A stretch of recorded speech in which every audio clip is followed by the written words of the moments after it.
Hi. So tonight, what I would like to do is to talk a little bit about enthalpy. We'll cover this topic of enthalpy. So enthalpy comes under the category of section 5.3. And we spell it Enthalpy.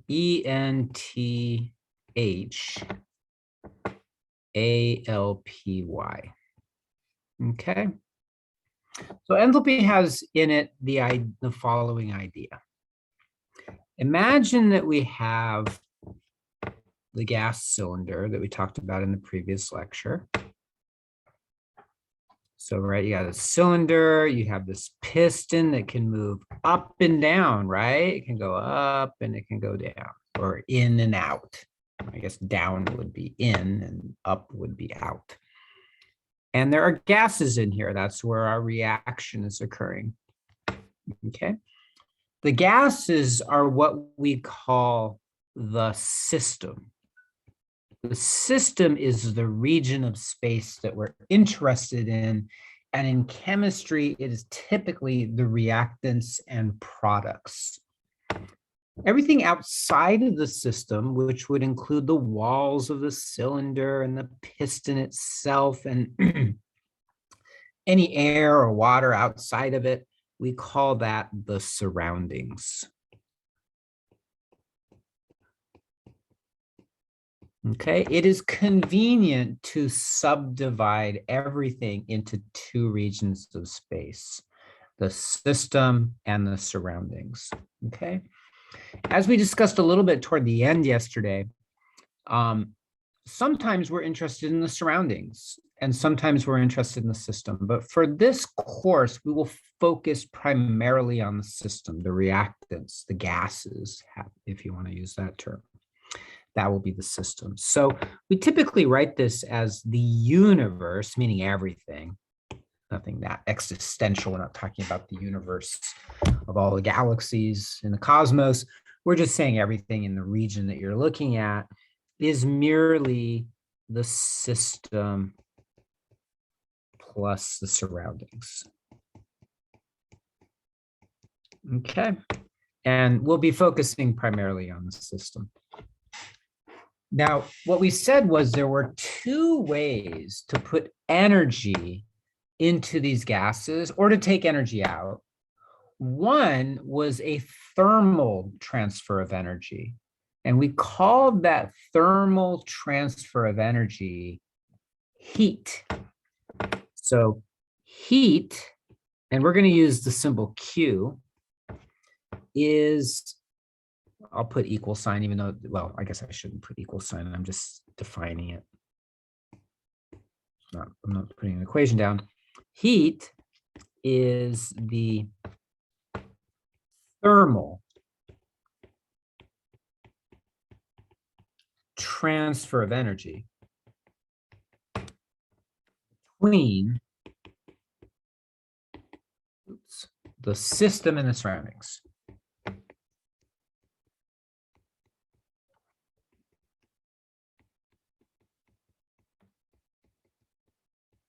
Okay, so notice the terminology I'm using, between. So I'm not saying what direction it's going. It could be going from the system to the surroundings, which we called exothermic, or it could be going from the surroundings into the system, which we would call endothermic. Both processes are possible, okay?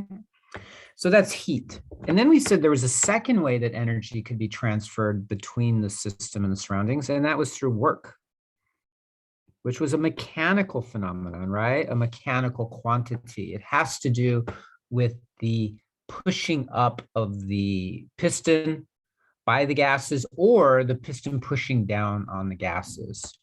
So this is the compression or expansion of the gases of the system, right? The gases are the system against a force, which is the piston.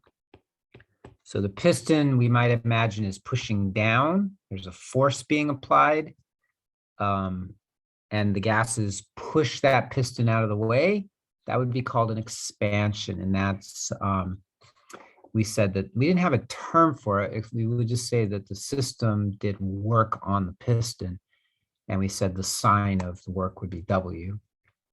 Or the piston really does push down on the gases enough that it gets smaller, the region gets smaller, it compresses the gases. And again, we would say the piston did work on the system, and W would be positive, right? So we have two forms of energy. And then we said that if you want to measure what the change in energy is, right, which I didn't write it this way, but we could, E final minus E initial, it was just Q plus W. You just add those two together. So if you know the signs and the values of those two quantities, you can figure out how much the energy changed. We typically call delta E the change in, there's a specific term, it's called internal energy. So when you see internal energy, that's really just the total energy, right? So a change in the internal energy. Notice we don't have to know either of these two values to find delta E. We don't have to calculate those or measure them. All we need to know is this and this, right? So, you know, again, it's not harmful to think of analogies. And one analogy is financial. Imagine you've got a little bank account and you have $1,000 in there, and I take out 200. So that's minus 200, and I add 400. We're not going to ask what's the total amount of money in there. We're just going to ask what the change was. So the change, delta of money, is just equal to the minus 200 plus the 400, which is equal to 200. Okay, simple as that. That's really what we're doing. Okay, we didn't need to know how much we started off with or how much we ended up with. This value, we didn't use this in there. We just needed to know these two values, which is what we're doing here. We're saying that the change in internal energy is just the sum of those two values. Those we have to know, but there are ways to figure them out. There are ways to calculate them. And so our first problem that we're going to look at today is how we're going to calculate the work for a gas cylinder for compression or expansion. It's a relatively simple calculation. There's a little bit of unit conversions associated with it, but it's really quite easy.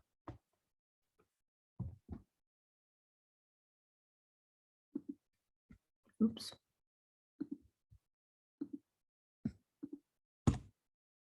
There we go. Calculating the pressure work. I'm sorry, pressure volume work, PV. So that's actually giving you a little hint what you're going to do. You're going to use the pressure and the volume to figure out how much work is done. A mixture of helium and argon gas is expanded, right? It's expansion from a volume of 65.0 liters to a volume of 93.0 liters. That's expansion, right? The volume is getting bigger, bigger expansion, smaller compression, while the pressure is held constant at 28.0 atmospheres. Now, I just want to make a quick comment is that the problems we will look at here, the pressure is constant. There are problems in nature or in engineering where the pressure is not constant. So in an automobile engine, pressure is typically actually not constant. But the problems we will look at it is. So constant pressure, 28 atmospheres. Calculate the work done on the gas mixture.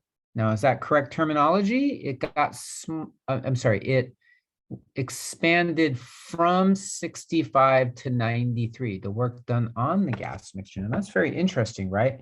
Because I said expansion, the gases are doing work on the surroundings, and that's still true.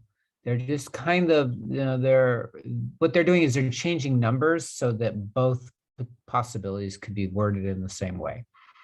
What we should get is a negative value out of this calculation because we said work would be negative if you have expansion. We said that yesterday, right? Round your answer to 3 significant digits, okay? So we have an initial volume, we have a final volume, and we have a constant pressure, and we're asked to calculate the work. Well, how do you calculate that? It's actually quite simple.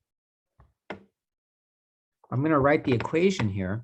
I'm going to write that the work, and I'm going to point out that this is the work being done on the system, is equal to minus P, and typically this is called external times, so times, I'm going to use the X for times, the change in volume. So V final minus V initial. I'm putting that in parentheses so that you realize that it's delta V. Okay, so let me write this a little bit more simplistically, P times delta V. Okay, that's how you calculate the work. Oh, sorry, negative. I forgot the negative. Okay, that negative is important. If we were calculating the work done on the surroundings, on the piston, then we would take the negative off. Okay, so the sign is we're using that for the system to be positive if we were talking about the surroundings. Okay, so let's put in our numbers here. Minus, and I believe the external pressure was 28 atmospheres.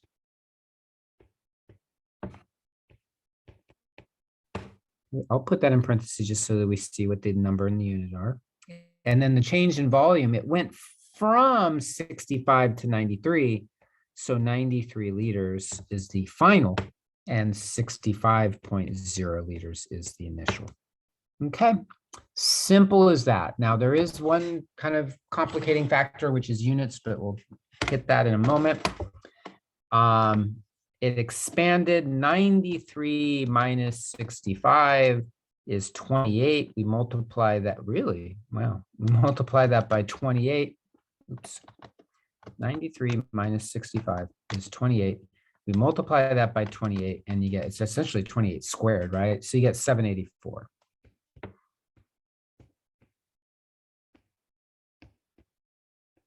Okay, expansion, the sign of delta V should be positive because the final is larger than the initial. Okay. All right, so what are the units though? Atmospheres. And then you have liters. So times liters. Now those are funky units. But those are units of energy, but those are not the units we're going to put in there.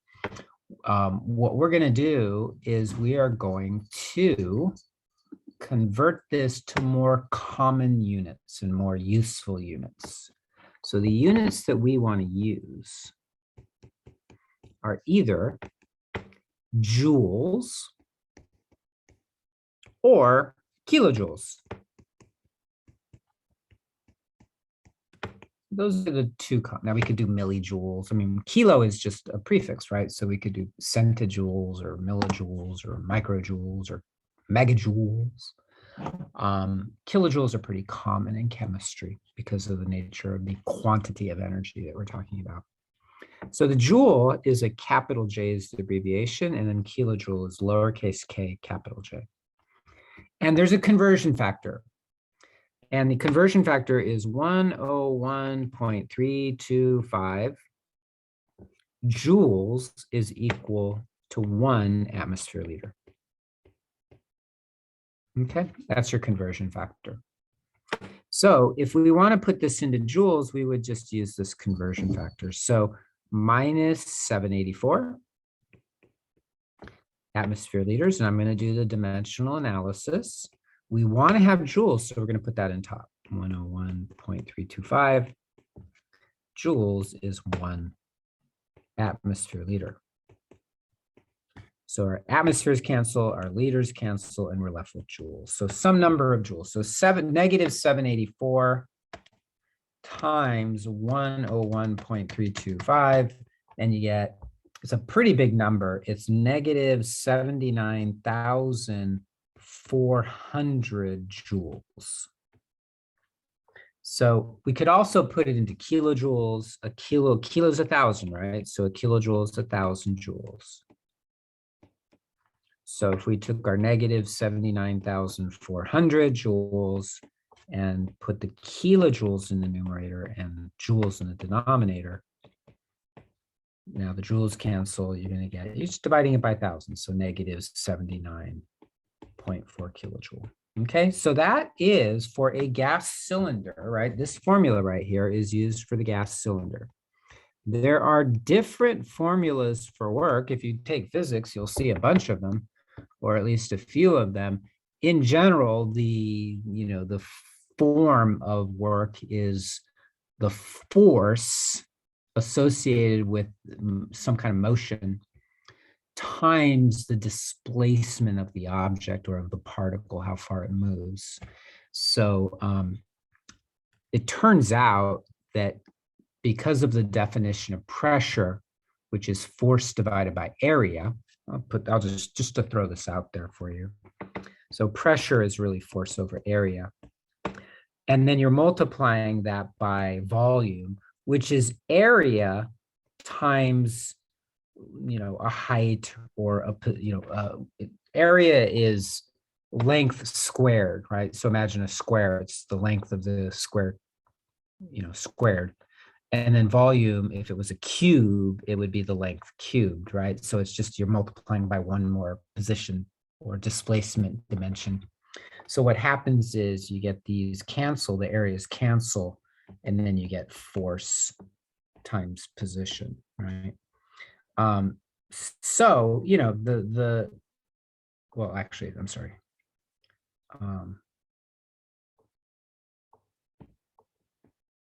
Let me do this again, get this right, sorry. So pressure times volume is force over area times volume is area times displacement. So the areas cancel. So pressure times volume is force times displacement, which is work, right? So went over that a little bit yesterday, but that's essentially how it works out. Okay, so for the gas cylinder, this formula right here works very nicely. Okay, now what I want to do is I want to take a look at the next problem in this section. We're just going to do this section here in this lecture. We'll get to calorimetry in the next. What I want to do is take a look at an association of work and enthalpy. So we're going to talk a little bit about enthalpy here. Okay. Oops. So let's talk a little bit about enthalpy. The symbol for enthalpy is a capital H. You can kind of think of that as heat, H for heat. It's useful to think of that. We're going to use actually the word enthalpy and heat interchangeably quite a bit. Okay, enthalpy, I'm going to define it in a very specific way. I'm going to define delta, I'm going to define H as the total energy. So that was our internal energy that we talked about earlier, plus pressure times volume. Okay, pressure times volume, PV. Okay, so this is what we would call a PV term. Right, there's an extra term in here for pressure times volume, and that's just the way that we define it. And the reason we do it is because it's very useful. Now imagine that things are changing, the energy is changing. I'm going to write it as delta H. So the enthalpy is changing, the energy is changing, and the PV is changing. So everything is changing, let's imagine. Now what I'm going to do is I'm going to kind of limit what can happen. I'm going to put a limit on the pressure. I'm going to claim that for whatever we're looking at, some kind of reaction occurring or some physical object is being exploded or something like that, that the pressure isn't changing, that it's constant. If that's the case, then what we can do is we can say that delta H is delta E plus P times delta V. So we're not saying the volume can't change, we're just saying the pressure is not going to change. And if we do that, then we bring the P term out of the delta. And so now we don't have to worry about pressure and volume changing. We're just worried about volume changing, just delta V. Merely done to make things simpler. Okay. Now, what does this tell us? It tells us that enthalpy, the change in enthalpy in any case, it depends on how much energy is changed, how much the energy is changing, right? So it could be due to work, It could be due to heat, right? So it's related to that total energy.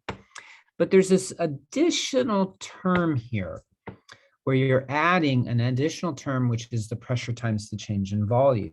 Now, if you go back and remind yourself from just a few minutes ago, delta E, this term right here, was merely Q plus W, right?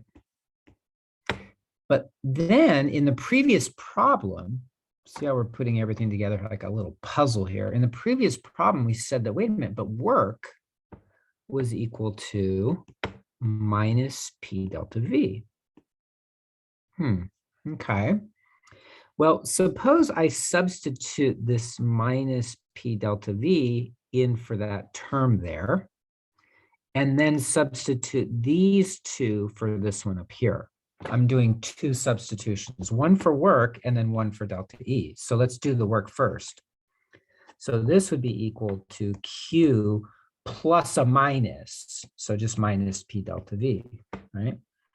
And then I'm going to substitute this in here right there. If you don't get it, you can watch it again, just rewind it a couple of minutes and you'll see it's very simple. You're just substituting those two together. So now you have delta H is just equal to delta E, which is Q minus P delta V. But the way we defined delta H was we added one more term, which we showed was, P delta V. Okay. Now, if you look at this equation, I can simplify it, right? Because this is minus P delta V and this is plus P delta V, and you just get Q. However, this was only true because I said this was at constant pressure. Right? I did make that point. If it's not constant pressure, then you can't take the P out of the delta and it's going to be more complicated. It's actually, there's mathematics rules for how you deal with the two of them changing. So what do we have here? We say that if we're at constant pressure, and I'm going to write that P down there. I'm not multiplying by P. This is a subscript. This tells us it's at constant pressure. And here's the nice thing about this and why we went through these steps. There is a quantity which we call enthalpy. And if we want to measure how much it changes, it's a very simple thing. All we have to do is measure Q, the heat, right? If you know the heat, you know the delta H. Now notice that's simpler than Q plus W, where you got to measure two different things, right? So the change in enthalpy can be calculated or measured as long as it's at constant pressure, merely by just measuring how much heat flows into or out of the system. Going back to our picture of the piston, the gas cylinder problem, heat can go in and out, but work can be done. We don't have to worry about work now. We're just worrying about one of those two variables, which is the heat. And we've got a very simple situation. Okay, so that's our enthalpy change. What is it? It's essentially the measure of how much heat is going into or out of a reaction. And we're going to use the enthalpy change for a lot of what we cover in the rest of this chapter. A lot of what we do in thermochemistry has to do with what we call enthalpy changes. So let me make sure that you got the words down here. Because of the delta, we call this enthalpy change. And it's sometimes called heat as a shorthand because it's equal to Q. So imagine a chemical reaction, like an acid-base titration, right? You got this acid-base titration, drop, drop, drop, drop, drop. There's a reaction occurring. There's heat associated with that. When you add an acid to a base or vice versa, generally, there's a transfer of energy in the form of heat. But what we're saying is, if we want to know what the energy change for that reaction is, let's use enthalpy and we don't have to worry about work. There's no gas piston work in this reaction. We just need to measure Q, which we can do with the thermometer. You stick a thermometer in there and you can measure the heat. We'll go over that in the next section, 5.4. We talk about using thermometers to measure heat, but for right now, we can just take that as delta H is equal to Q. Okay, so that probably is enough background so that we can look at this problem here. So I'm going to pop this one up. Hopefully it's enough. And what it says is, let's do an understanding. Let's show an understanding of the definition of enthalpy. Measurements have shown that the enthalpy of a reaction mixture or of a mixture of gaseous reactants increases by 359. So they're telling you the enthalpy change. They're telling you that delta H is positive 358 kilojoules. Why positive? It's increasing. Increasing is a positive change during a certain chemical reaction, which is carried out at constant pressure. Well, there you go. There's that constant pressure, right? Furthermore, by carefully monitoring the volume change, it is determined that 189 kilojoules of work is done on the mixture during the reaction. Calculate the change in energy of the gas mixture during the reaction, and then ask yourself or answer for yourself whether it's endo or exothermic. So what did we say delta H was? We said it was delta E, which is the change in energy, which was equal to, delta E was equal to Q plus W, right? All right. So let's put those equations down and then we'll dissect this problem.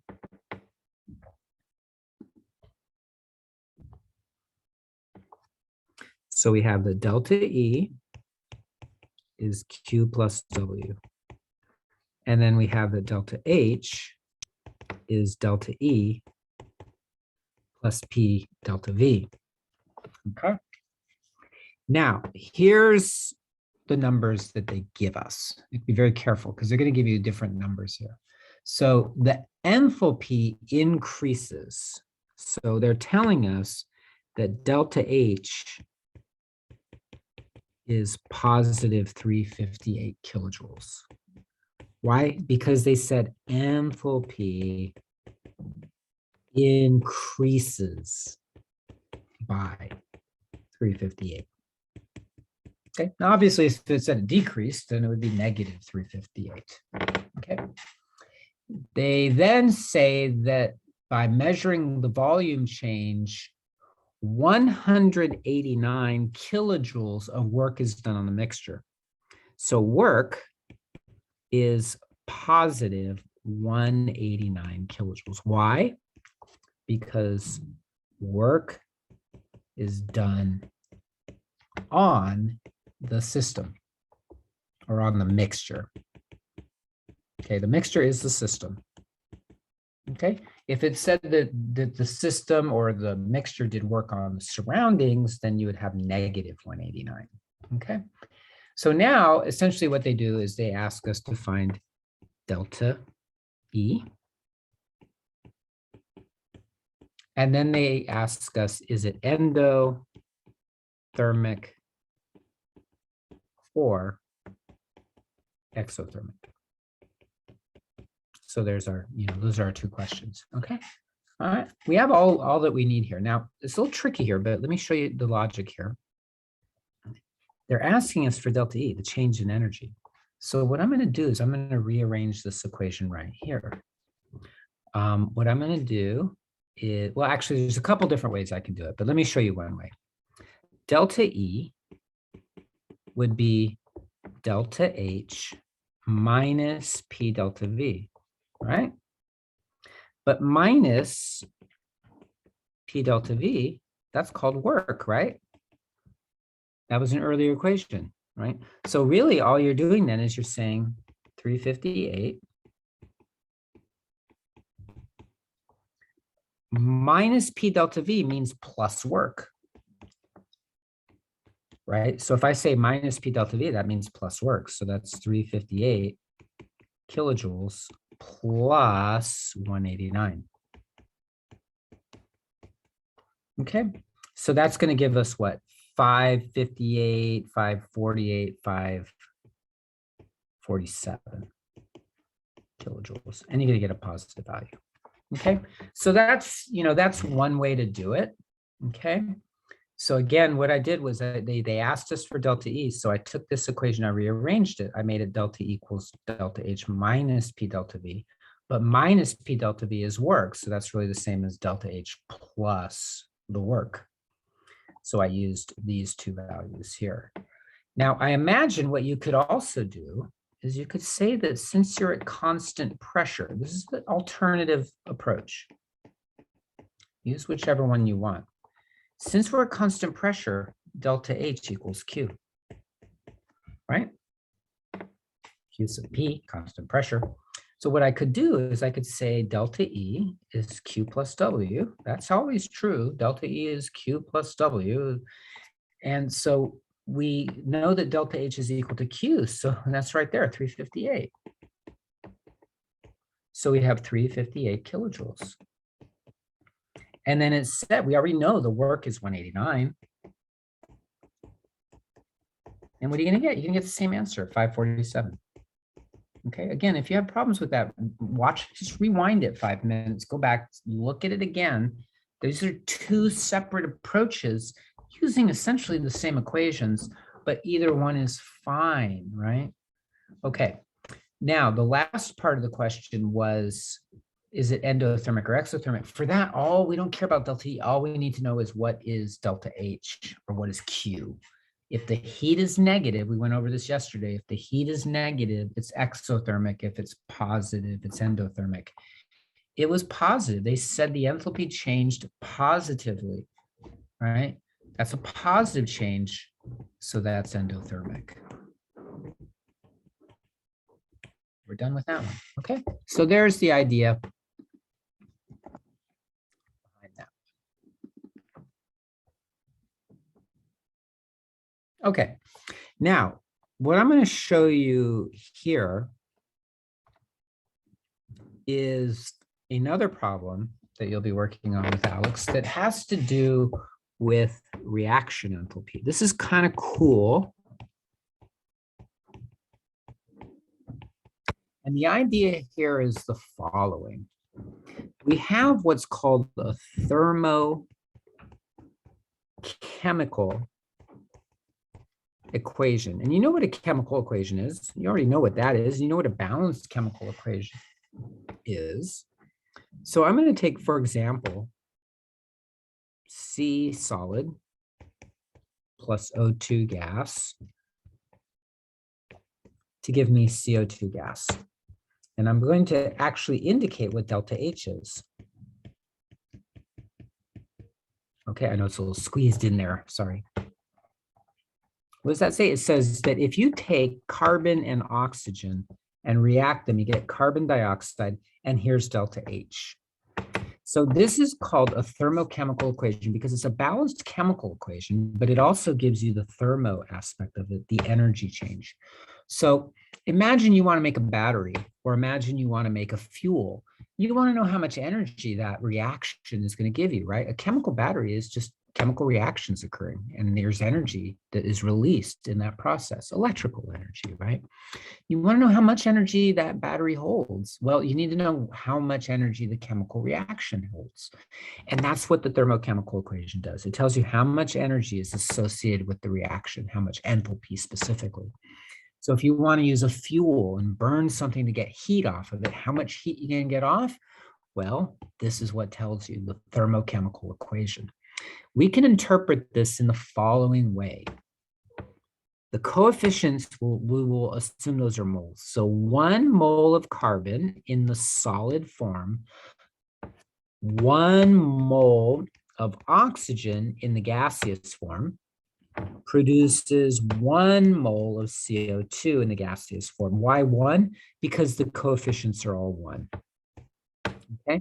When you have 1 mole of each reactant forming 1 mole of product, this is how much energy you get out of it, how much enthalpy change you have. That is measured experimentally. People will actually go in the lab, do what's called calorimetry, which we'll cover in the next lecture, and they figure out how much heat is released by this reaction. The laboratory, the thermochemistry experiment, that's what you do, right? You measure you run a couple reactions and figure out what the enthalpy change is. Okay. So this is very useful because what it tells us is if we want a certain amount of energy, 1 mole of this will react with 1 mole of that to form 1 mole of that, and that's how much energy we get out. Here's another example. If I say, hey, I'm going to take 2 moles of hydrogen in gaseous form, 1 mole of oxygen in gaseous form, and get 2 moles of H2O in liquid form.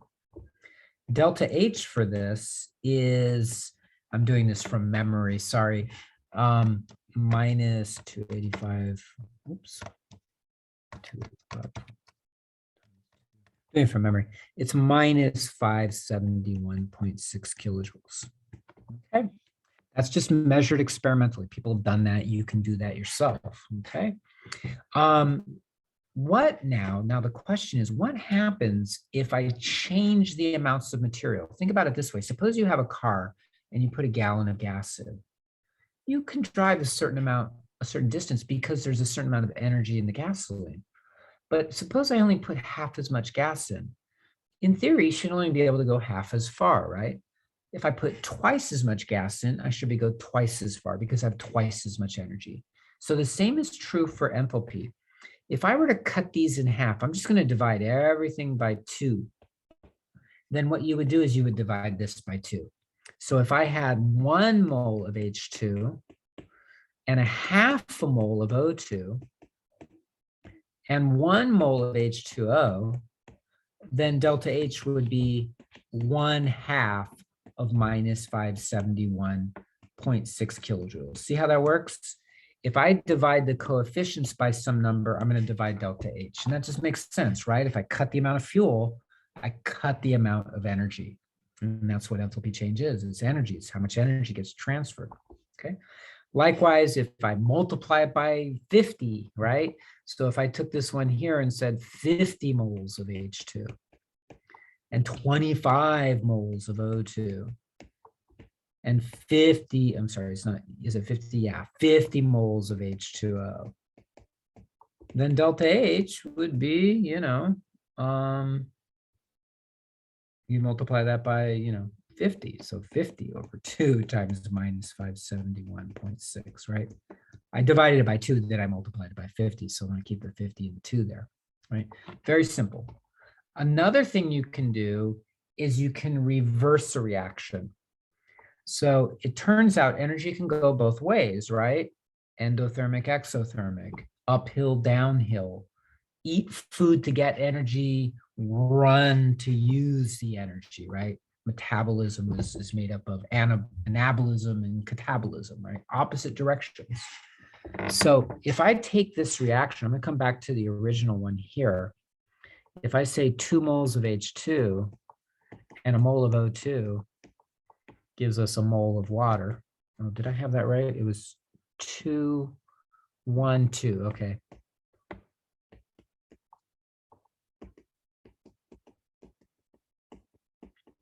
If I reverse the equation, I'm going to make this the reactant now. So 2H2O.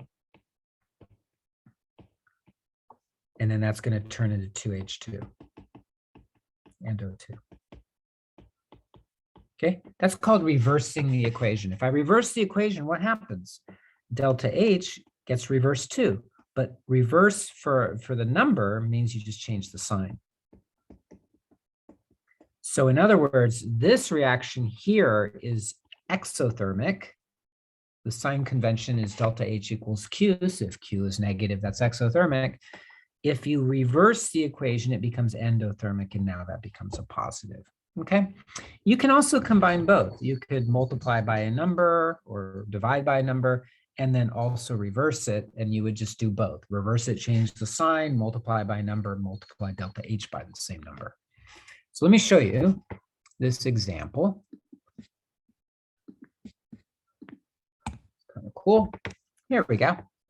So in this problem, they're going to give you a reaction. This is C6H6 liquid. That's liquid benzene. Benzene is a famous chemical. Reacting with 3 moles of hydrogen, H2, to form 3 moles of C2H4 gas. So notice how I'm interpreting 3 moles. I'm using moles. Delta H is delta H is plus 108 kilojoules. That's endothermic, right? Because delta H is equal to Q. So that's endothermic. 108 kilojoules. So 1 mole, 3 moles, 3 moles, 108 kilojoules. Okay, this right here is, let's see, 6. Oh, actually, it's breaking up. It's breaking up into C2H4. So it's breaking up into ethylene. So that's essentially you're cracking the benzene ring into ethylene. Okay, 3 moles. You get 3 molecules out of 1. It's kind of cool. So anyways, let's take a look at what they did here. This one's a little complicated. What they did here was they put the C2H4 on the reactant side, 3 of them, and then they put the C6H6 on the opposite side, the product side, and the 3 moles of H2 on the product side. So they reversed it, right? That's reversing it. They just changed the direction. Product is now reactant. Reactants are now products. They didn't change the coefficients at all. So they didn't multiply by or divide by anything. So if you reverse it, you change the sign. So this one would be negative 108, and that would be an exothermic reaction. Okay. Second one. Second one has C6H6 on the same side as it started out at as a reactant, and H2 as well. And then the C2H4 is on the same side. So this second one is just like this one in terms of the direction. So we're not going to change the sign, but the numbers are different. This is a 2. So they doubled it, right? They multiplied it by 2. 1 times 2 is 2. Now, keep in mind, if you double this, you got to double everything. You can't multiply 1 by 2 and another one by 3. We're not balancing the equation. The equation is already balanced. What we're saying is we're going to double everything or triple everything or divide everything by 3. We're multiplying everything in the equation by the same value, like algebra, right? In an algebraic equation, if I say x equals y, I can't say now 2x equals y unless both of them are equal to 0, I guess, right? So if I multiply the left side, x by 2, I got to multiply the right side by 2 as well. Same thing with these balanced chemical equations. You got to multiply everything by the same number. So it looks like everything was multiplied by 2. You can check it. 3 times 2 is 6, right? So everything was multiplied by 2. So if you multiply delta H by 2, I'm sorry, if you multiply the equation by 2, you multiply delta H by 2. So 108 times 2 would be 216. Okay. Now the third one, there's a fraction in here, and it also looks like the C2H4 has been popped over to the other side, right? So C2H4 is on the opposite side of that it was. It was a product, now it's a reactant. That means it reversed it. So you can change the sign to negative. But it also looks like 3 is now 3 halves. So it looks like they divided it by 2. Let's check. This was a 1, now it's a half. Yep, they divided it by 2. This was a 3, now it's 3 halves. They divided by 2. So they reversed it. So this is negative 108, but they also divided it by 2. So negative 54. And there you go. Okay. So those are 3 values, and that's essentially what you're doing. So, one is reversing, the other one's multiplying by a number, and then the combination of the 2, reversing it and multiplying by a number. By the way, multiplying by a half is the same as dividing by 2, right? So you may hear that terminology interchangeable, okay? So let's take a look here. I believe there's just one more type of problem in this section, which I would like to be able to cover here. And that's the quantitative use of enthalpy. Okay, so this is kind of based on the same idea. Okay, so if I say, look, C plus O2 gives me CO2,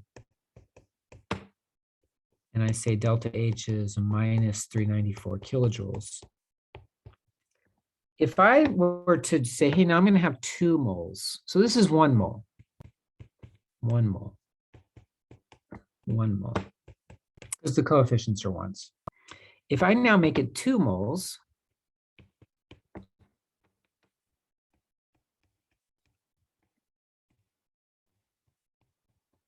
we already know, right? We're going to multiply this by 2.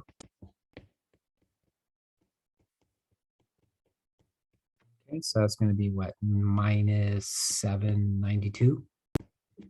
Almost 800, right? We don't change the sign because we're just multiplying by 2. But now suppose I said I have 1.5 moles, right?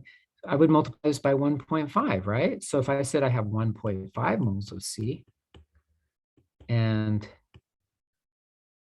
that's a S, sorry, and 1.5 moles of O2, and 1.5 CO2. Okay. Oh, the last one I put moles, but whatever.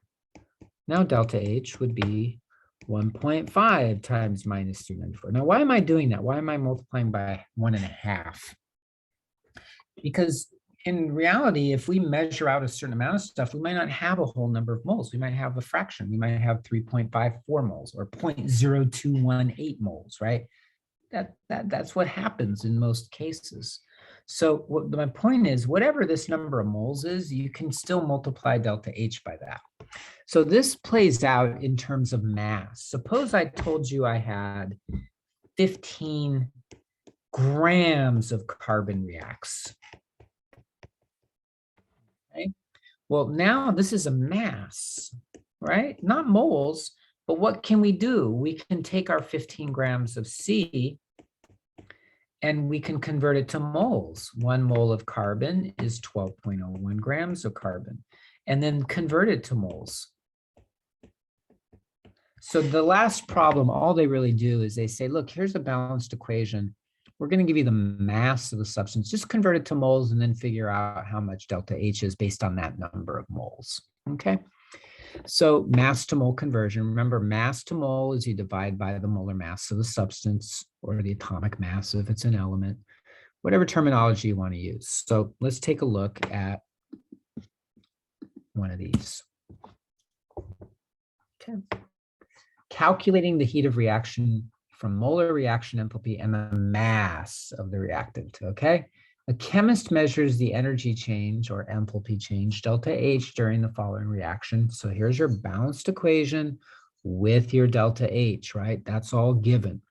2 moles of water, 2 moles of hydrogen, 1 mole of oxygen. That reaction will produce or absorb endothermic, 572 kilojoules of enthalpy of heat. Is it endothermic or exothermic? Well, it's positive, so that's endothermic. Now it says, suppose 16.7 grams of water, there's your water, react, right? Reactants react, right? So suppose some amount of it reacts. Will it absorb or release heat or neither? Okay, now that's just a logic question. If this reaction is endothermic, it's going to absorb energy. It doesn't matter how much of it reacts. Even if a tiny bit of it reacts, it's going to absorb energy. But the less of it that reacts, the less water that reacts, the less will be absorbed, right? So you might get 572 kilojoules if you have 2 moles of water. But if you have a mole of water, it'd be half as much. If you had 0.2 moles, it'd be a tenth as much. 0.02 moles, it'd be 1/100th, right? Because 0.02 is 1/100th of 2. Right? So think of this as 2 moles of water reacting. So if they say 16.7 grams of water react, just figure out how many moles that is. And then that would be the number that you multiply everything by, and you would multiply your delta H by that. Okay, so let me write it this way. I'm gonna, here's our numbers, 572, there's our balanced equation, and then the mass of the water that's reacting is 16.7 grams. Okay. Okay, now there is one little, you gotta be a little bit careful here. I'm not going to worry about the states of matter for now. Delta H, positive 572 kilojoules. And then they're going to say 16.7 grams of water. Okay. Well, what I want, this is 2 moles, right? So 2 moles. So I'm going to write it this way. 2 moles of water for every 572 kilojoules of delta H. Okay, that's essentially the ratio. When 2 moles of water reacts, that's how much enthalpy is absorbed, how much heat is absorbed. Okay, this could also be written in the opposite way. I could put 572 for every 2 moles of water. Okay. 2 nickels equals a dime, right? So I could do 2 nickels per 1 dime. Or I could say 1 dime is 2 nickels.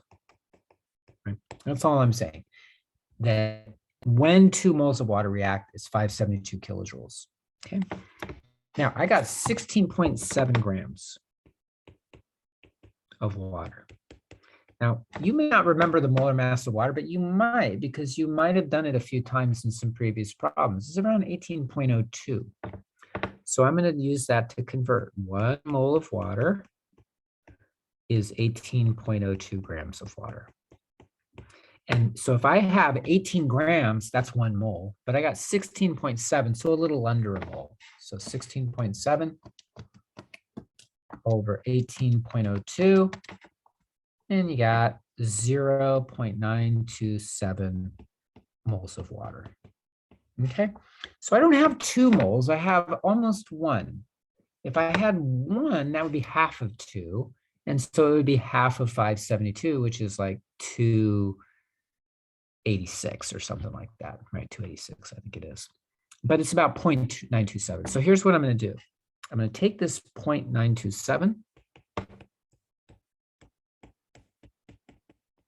and I'm going to multiply it by this right here. I'm going to put the delta H on the top.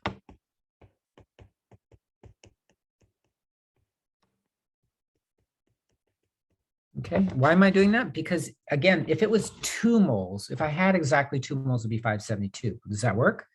If I put 2 moles in here, 2 over 2 would be 1, and I just get 572. If I had 1 mole, I'd say 1/2, right? Half of 572, but it's 0.927. So I'm just going to take the number of moles, and I'm going to multiply it by this ratio. So I'm taking this divided by that. Okay, it's a proportion, really. So 572 times that 0.9267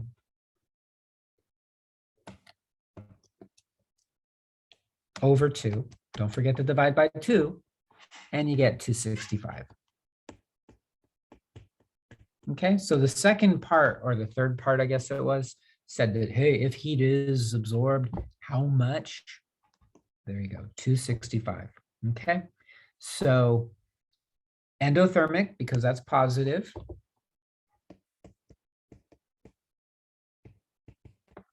Okay, heat's going to get absorbed because it's endothermic. It doesn't matter how much, as long as there's more than 0 reactant. Of course, if you have 0 reactant, then no heat will be absorbed or produced, right? But the amount is not going to change whether it's endo or exo. It's just going to change how much heat you get out of it. And then the ratio, your delta H over the number of moles in the balanced equation, multiply that by the number of moles that you have from the mass. And that will give you your answer. And that is it for the for the enthalpy section. Okay. So the next section, which is a little meaty, is calorimetry. Section 5.4 is calorimetry. So tomorrow, I will do a lecture on calorimetry. So we have a few problems to do right there. And then there's really just a little bit after that, which is standard enthalpies of formation, which is a pretty short section. So that one's easy, but calorimetry has a few problems. It's important to be able to do calorimetry because that's really connected to your laboratory experiment this week, which is the delta H, the thermochemistry experiment. Okay, take care.